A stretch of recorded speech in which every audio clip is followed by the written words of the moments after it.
उत्तर प्रदेश के सियासी दंगल में आज से कूदेंगे गृह मंत्री अमित शाह। कैराना और शामली में करेंगे चुनाव प्रचार। जनता से घर घर जाकर बीजेपी के लिए मांगेंगे वोट। अमित शाह का मेरठ जाने का भी कार्यक्रम। बीजेपी के राष्ट्रीय अध्यक्ष जेपी नड्डा आज बिजनौर का करेंगे दौरा। बिजनौर, नगीना और मुजफ्फरनगर में पदाधिकारियों और प्रत्याशियों के साथ करेंगे बैठक। मुख्यमंत्री योगी आदित्यनाथ आज बुलंदशहर और अलीगढ़ का करेंगे दौरा। मुख्यमंत्री योगी घर घर जाकर करेंगे चुनाव प्रचार।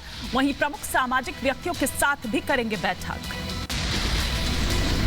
बीजेपी उत्तर प्रदेश चुनाव अभियान के लिए प्रचार रथों को रवाना किया जाएगा। मुख्यमंत्री योगी आदित्यनाथ दिखाएंगे चुनावी रथ को हरी झंडी। उप मुख्यमंत्री केशव प्रसाद मौर्य, केंद्रीय मंत्री अनुराग ठाकुर भी रहेंगे मौजूद। चुनाव आयोग की आज फिर होगी समीक्षा बैठक। चुनावी राज्यों में रैलियों और सभाओं पर लगी पाबंदियों पर होगा मंथन। कोरोना की वजह से चुनावी रैलियों पर 22 जनवरी तक लगी हुई है रोक। आज देश भर के जिलाधिकारियों से संवाद करेंगे प्रधानमंत्री मोदी। विकास योजनाओं की लेंगे जानकारी। वीडियो कॉन्फ्रेंसिंग के जरिए पीएम से जुड़ेंगे जिलाधिकारी। केंद्रीय गृह मंत्री अमित शाह आज जम्मू कश्मीर के 20 जिलों के लिए जिला सुशासन सूचकांक जारी करेंगे। वर्चुअली होने वाले इस कार्यक्रम में केंद्रीय मंत्री डॉक्टर जितेंद्र सिंह और उपराज्यपाल मनोज सिन्हा भी होंगे शामिल। बीजेपी के यूपी प्रदेश अध्यक्ष स्वतंत्र देव सिंह आज देवबंद और सहारनपुर का करेंगे दौरा। घर घर जाकर बीजेपी के लिए मांगेंगे समर्थन। उत्तर प्रदेश विधानसभा चुनाव के लिए बीजेपी ने जारी की एक और लिस्ट। 85 उम्मीदवारों के नामों का ऐलान। 15 महिलाओं के नामों पर भी लगी मोहर। कांग्रेस से बीजेपी में आई अदिति सिंह को बीजेपी ने रायबरेली से दिया टिकट। पिछले विधानसभा चुनाव में अदिति सिंह रायबरेली से कांग्रेस के टिकट पर चुनाव जीती थी। कन्नौज से असीम अरुण को बीजेपी ने दिया टिकट। हाल ही में पुलिस की नौकरी से वीआरएस लेकर बीजेपी में शामिल हुए थे। हाथरस की सादाबाद सीट से बीजेपी ने रामवीर उपाध्याय को उम्मीदवार बनाया। मायावती के करीबी ऊर्जा मंत्री रह चुके हैं। पश्चिमी यूपी के बड़े ब्राह्मण चेहरा माने जाते हैं। फिरोजाबाद के सिरसागंज से मुलायम सिंह यादव के समधी हरिओम यादव को बीजेपी ने बनाया उम्मीदवार। हाल ही में समाजवादी पार्टी को छोड़कर बीजेपी में शामिल हुए थे। औरैया की बिधुना सीट से बीजेपी ने रिया शाक्य को उम्मीदवार बनाया। पिता मौजूदा विधायक हैं। हाल ही में बीजेपी छोड़कर समाजवादी पार्टी में शामिल हुए हैं। आमने सामने हो सकते हैं पिता और बेटी। समाजवादी पार्टी के बागी नितिन अग्रवाल को बीजेपी ने हरदोई से दिया टिकट। हाल ही में नितिन अग्रवाल ने यूपी विधानसभा के डिप्टी स्पीकर पद से दिया था इस्तीफा।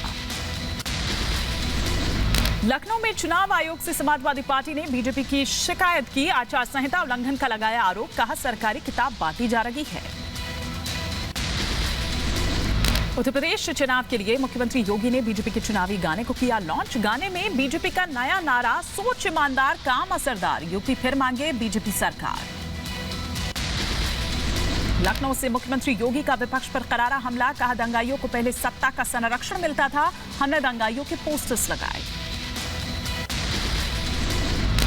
इसी उत्तर प्रदेश में पेशेवर माफिया और अपराधी दौड़ाते थे, क्योंकि सत्ता का संरक्षण माफिया और आपराधिक प्रवृत्ति के तत्वों को प्राप्त था। मुख्यमंत्री योगी का समाजवादी पार्टी पर करारा हमला। कहा पहले दंगाइयों का सम्मान होता था, अब दंगाई जान की भीख मांग रहे हैं। लेकिन आज दंगाई भागता है, पुलिस उसको दौड़ाती है, प्रदेश छोड़ने के लिए मजबूर करती है।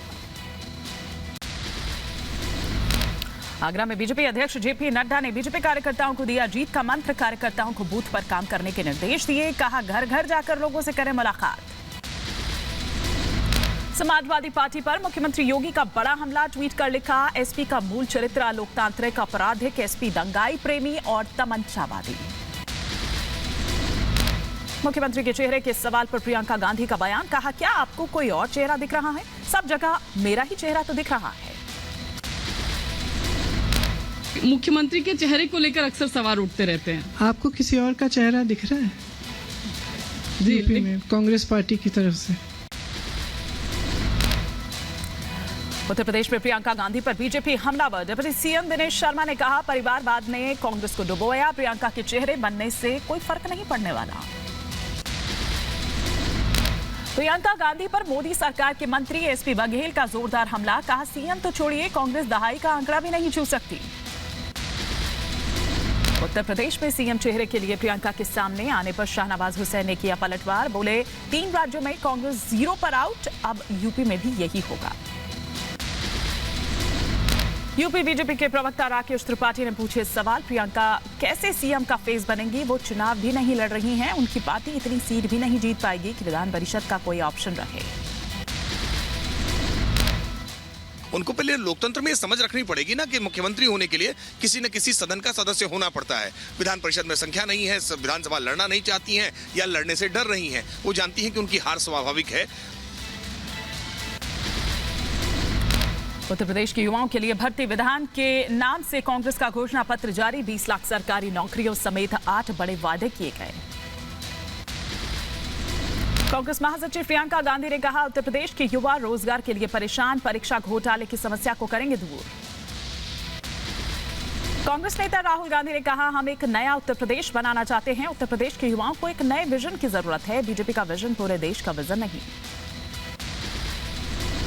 स्वामी प्रसाद मौर्य की बेटी और सांसद संघमित्रा का बीजेपी छोड़ने से इनकार। कहा, मैं बीजेपी नहीं छोड़ रही हूं। अपर्णा यादव का बीजेपी में स्वागत है। अखिलेश यादव की करहल सीट से लड़ने पर बोले ब्रजेश पाठक, समाजवादी पार्टी की 400 सीट जीतने का दावा खोखला है, इसलिए अखिलेश सेफ सीट पर गए। तौकीर रजा के बयान से प्रियंका गांधी ने झाड़ा पल्ला। कहा, तौकीर कांग्रेस में नहीं है, उनके बयान की जिम्मेदारी हम नहीं ले सकते। उत्तर प्रदेश चुनाव के लिए आम आदमी पार्टी ने जारी की प्रत्याशियों की तीसरी लिस्ट में 33 उम्मीदवारों के नाम। लिस्ट में पेशे से डॉक्टर और इंजीनियर के अलावा समाजसेवी और बिजनेसमैन शामिल। उत्तर प्रदेश के शामली में बीजेपी उम्मीदवार सुरेश राणा ने नामांकन किया। एसपी और बीएसपी पर साधा निशाना। कहा, समाजवादी पार्टी का गठबंधन फेल, बीएसपी अपनी जमानत भी नहीं बचा पाएगी। उत्तर प्रदेश के मथुरा में बीजेपी विधायक का विरोध। ग्रामीणों ने पूरन प्रकाश पर विकास कार्यों में अनदेखी का आरोप लगाया। बलदेव विधानसभा में बीजेपी की बढ़ सकती है मुश्किलें।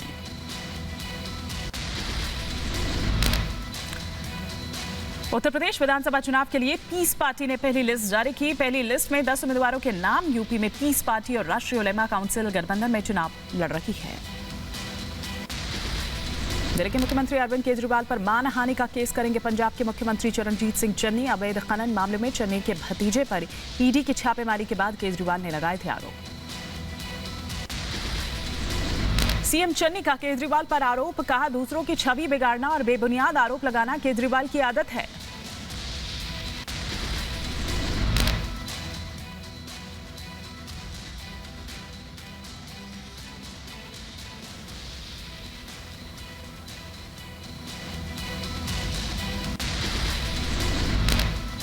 चुनाव से पहले पंजाब को दहलाने की साजिश नाकाम। पुलिस ने आरडीएक्स समेत जब्त किए भारी मात्रा में हथियार। पंजाब चुनाव के लिए बीजेपी की पहली लिस्ट जारी। लिस्ट में 12 किसानों समेत 34 उम्मीदवारों के नामों का ऐलान। डॉक्टर, वकील, खिलाड़ी और उद्योगपतियों को भी तरजीह। पंजाब बीजेपी प्रभारी दुष्यंत गौतम का कांग्रेस पर करारा हमला। कहा, पंजाब के विकास में बाधा है कांग्रेस सरकार। पंजाब के फतेहगढ़ साहिब से कांग्रेस प्रत्याशी के चुनाव प्रचार को लेकर विवाद। प्रचार में लड़कियों को शामिल करने पर लोगों ने जताई नाराजगी। दिल्ली में कांग्रेस की केंद्रीय चुनाव समिति की बैठक। उत्तराखंड विधानसभा चुनाव के लिए उम्मीदवारों के नामों पर चर्चा। बीजेपी से बर्खास्त हरक सिंह रावत कांग्रेस में हुए शामिल। कांग्रेस नेता हरीश रावत की मौजूदगी में दिलाई गई उनको सदस्यता। हरक सिंह की बहू अनुकृति गोसाई भी कांग्रेस में शामिल। कांग्रेस में शामिल होते ही हरक सिंह रावत का बीजेपी पर तीखा हमला। कहा, उत्तराखंड में बीजेपी का सफाया तय, देवभूमि में कांग्रेस की बनेगी सरकार। देहरादून में हरक सिंह रावत की कांग्रेस में वापसी पर जश्न। कांग्रेस दफ्तर में जश्न का माहौल। कार्यकर्ताओं ने कहा, सुबह का भूला शाम को घर लौटा। उत्तराखंड बीजेपी को एक और झटका। ओम गोपाल रावत कांग्रेस में होंगे शामिल। दिल्ली में हरीश रावत से की मुलाकात। उत्तराखंड विधानसभा चुनाव को लेकर बीजेपी ने तैयारी तेज की। अल्मोड़ा में मुख्यमंत्री धामी ने बीजेपी कार्यकर्ताओं से की मुलाकात। चुनाव की रणनीति पर की चर्चा। उत्तराखंड के चुनाव प्रचार में कूदे मुख्यमंत्री पुष्कर धामी। अल्मोड़ा में बीजेपी उम्मीदवार के लिए मांगे वोट। बीजेपी की जीत का किया दावा। उत्तराखंड के पूर्व सीएम रमेश पोखरियाल निशंक ने भरी हुंकार, बहुमत के साथ सरकार बनाने का किया दावा। कहा 2025 तक उत्तराखंड को आदर्श राज्य बनाएंगे। गोवा बीजेपी में बड़ी बगावत, पूर्व सीएम मनोहर पर्रिकर के बेटे ने खोला मोर्चा। पणजी से निर्दलीय चुनाव लड़ेंगे उत्पल पर्रिकर। गोवा में आम आदमी पार्टी ने चुनाव प्रचार तेज किया। आम आदमी पार्टी के मुख्यमंत्री उम्मीदवार अमित पालेकर ने डोर टू डोर प्रचार किया। गोवा विधानसभा चुनाव से पहले कांग्रेस को बड़ा झटका। गोवा कांग्रेस कमेटी सचिव महादेव देसाई अपने समर्थकों के साथ टीएमसी में शामिल हुए। उत्तराखंड के पिथौरागढ़ में नामांकन के पहले दिन कांग्रेस प्रत्याशी मयूख सिंह महर ने पर्चा दाखिल किया। चुनाव आयोग की गाइडलाइन का किया पालन। दिल्ली के इंडिया गेट पर लगेगी नेताजी सुभाष चंद्र बोस की मूर्ति। प्रधानमंत्री मोदी ने ट्वीट कर दी जानकारी। 23 जनवरी को होलोग्राम प्रतिमा का उद्घाटन करेंगे पीएम। दिल्ली के इंडिया गेट पर अब नहीं दिखेगी अमर जवान ज्योति। वॉर मेमोरियल की लॉ में हुआ विलय। शहीदों की याद में इंडिया गेट पर पिछले 50 वर्षों से जल रही थी अमर जवान ज्योति। इंडिया गेट से अमर जवान ज्योति को वॉर मेमोरियल शिफ्ट करने पर विपक्ष का सवाल। राहुल गांधी का ट्वीट, मशाल को बुझाना बेहद दुखद। अमर जवान ज्योति को लेकर राहुल के बयान पर केंद्रीय मंत्री हरदीप पुरी ने कहा, मैं राहुल को गंभीरता से नहीं लेता। मैं खुद अपने आप में ये एक कंट्रोवर्सी है। कोविन डेटा लीक मामले में केंद्र सरकार ने जारी किया बयान। कहा, कोई डेटा लीक नहीं हुआ है। लोगों का पूरा डेटा कोविन डिजिटल प्लेटफॉर्म पर सुरक्षित है। धर्म संसद मामले में यति नरसिंहानंद की बढ़ी मुश्किलें। कोर्ट की अवमानना के लिए शुरू होगी कार्यवाही। अटॉर्नी जनरल के वेणुगोपाल ने नरसिंहानंद के खिलाफ अवमानना की कार्यवाही शुरू करने के लिए मंजूरी दी। भारत के खिलाफ दुष्प्रचार पर एक्शन। 35 यूट्यूब चैनल बंद करने के आदेश। भारत के खिलाफ फर्जी अफवाह फैलाने वाले पाकिस्तान चैनलों पर एक्शन। जम्मू कश्मीर के पुंछ में एलओसी के पास सेना और पुलिस ने बरामद की 150 करोड़ की हेरोइन। नशीले पदार्थों की तस्करी की बड़ी कोशिश नाकाम। जम्मू कश्मीर में पुलिस को बड़ी कामयाबी। कुलगाम में आतंकियों की मददगार को गिरफ्तार किया गया। आतंकियों को हथियार और गोला बारूद मुहैया करता था। दिल्ली में सुप्रीम कोर्ट के बाहर एक शख्स ने खुदकुशी की कोशिश की। गंभीर हालत में अस्पताल में भर्ती। शख्स की पहचान नोएडा के राजभर गुप्ता के तौर पर हुई है। देश में कोरोना आउट ऑफ कंट्रोल हुआ। 3 दिन में कोरोना के 1 लाख से ज्यादा मरीज बढ़े। 24 घंटे में कोरोना के 3,47,254 नए मामले आए।